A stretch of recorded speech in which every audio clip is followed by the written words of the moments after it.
خیر اوسېږئ چې صاحب. ستاسو نوم دی؟ زما نوم اجي عبدالحکیم. او د کوم ولایت افغانستان کې؟ د کاپیسا ولایت د تګاب د ولسوالۍ د بدراو اوسېدونکی. صاحب دا راته وایي چې پخوانی وخت خو که د اوسني ښه دی؟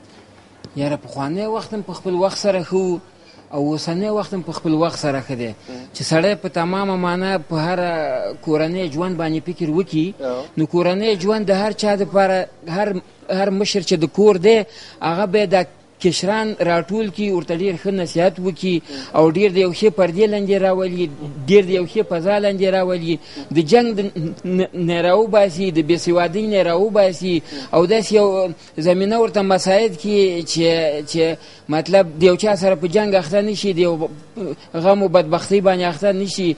مثلا که په خارج کې څوک دي که په داخل کې دي لکه سړی خارج ته ځي یو کال مسافرۍ کوي دغه د 10 کاله تعلیم نه هم ډېره سړي ته پیدا ورکوي نو بیا بیرته چې وطن ته لاړ شي باید په وطن کې دا خل راټول کړي یو ښه اجتماع ورته را جوړه کړي یو ښه فضا ورته را جوړه کړي یو ښه شرافاتي ژوند مطلب ورته را جوړ کړي او سړی د ښه ژوند نه ښه استفاده کوي د ښه ژوند نه ښه پیدا حاصلوي او که تمام ورځ جنګ وي تمام ورځ جګړه وي تمام ورځ یو شی د جګړې نه هم شي نه حاصلېږي ټوله ورځ یعنې جنګ څه پیدا کوي جنګ خو زموږ وطن مطلب دا 10 کاله 15 کاله پکې روان دی خو یعنې کومه نتیجه مطلب لاس سره نه وړه او د جنګ نه چې د اوسنی ځوانان او یا اوسنی ملت مطلب راوځي دغه زموږ او ستاسې د ټولو دا یوازینۍ ارزو ده چې دغه زموږ ارزو مطلب خدای پوره کړي امن راولي خدای زموږ وطن امن راولي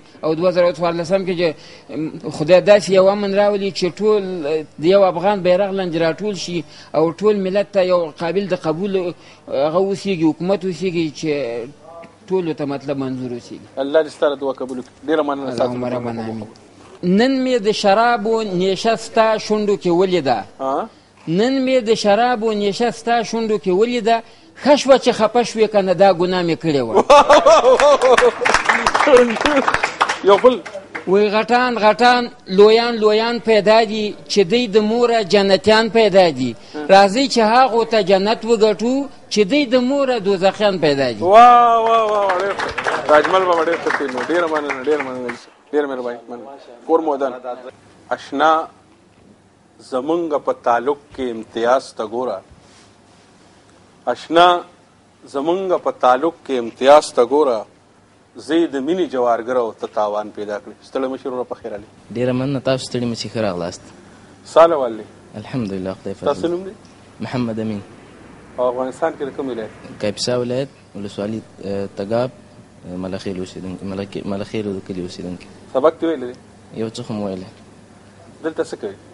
دلته خپل کاروبار مې ده. خپل کاروبار دی. څومره سبق دې ویلی؟ ما تقریبا 10مه پورې ویل. ولې سبقونه وي څه وجه وه؟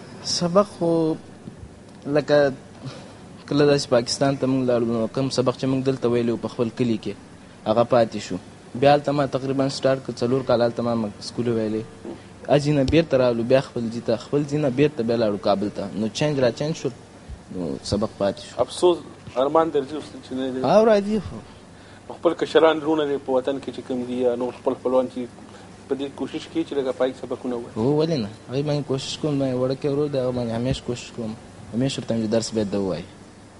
د خپل وطن ته چې ته ځي په ټوټه ځي پکې هو نو د وطن درته څه ډېر یادېږي؟ ولا نو وطن خو هر څه یادېږي سړي ته لکه داسې خاص کوم دغه نه لرم.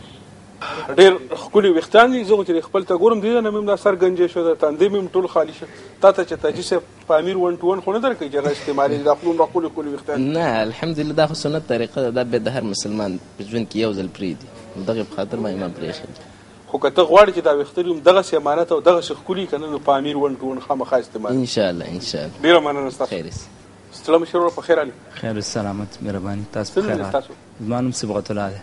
افغانستان کې د کاپیسا ولایت د تګاب ولسوالۍ د بدراو د منطقې ټول د یو ځای نه راغونډ کړي دا ټول نه یو ځای نه وبښه. وطن ته ټلیفون کوې چېرته کوې؟ ولې کوي هو ټول نه ډېرې خبرې چا سره کوي؟ اول خو مور پلار سره ډېرې خبرې کوم بیا خصوصا نور فیملي غړي د فامیل غړو سره خبرې کوم. یادېږي راته خپل زی په څومره وخت پس ځي خپل وطن ته؟ کال کې او د پس 2 کالو کې. ولې زر زر ولې نشي تللی پښتانه دلته؟ خصوصا خو یو خو داسې کار ده چې غټه هغه دا ده چې اقتصادي وضع چې برابره نه وي هم نشي تللی، او بیا مسافري هم چې څومره زیات اوسېږي هموره قدر دې هم زیات وي نسبت هغه ته نه.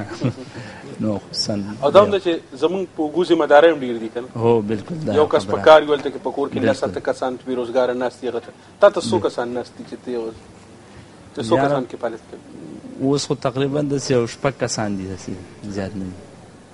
د هغې ټولو ذمهداری په تا باندې؟ بالکل. تا ځکه د خپل ژوند دا ورځې شپې په ځان داسې ورکړي دي خو چې هغې ته سکون و. نو مطمئن یې د خپل ژوند نه؟ الحمدلله اوس خو مطمئن یو. په بڼه کې د بله څه خبره شته چې کولی غواړې؟ بالکل داسې یو وړوکی شعر غوندې ده. ارشاد. بالکل.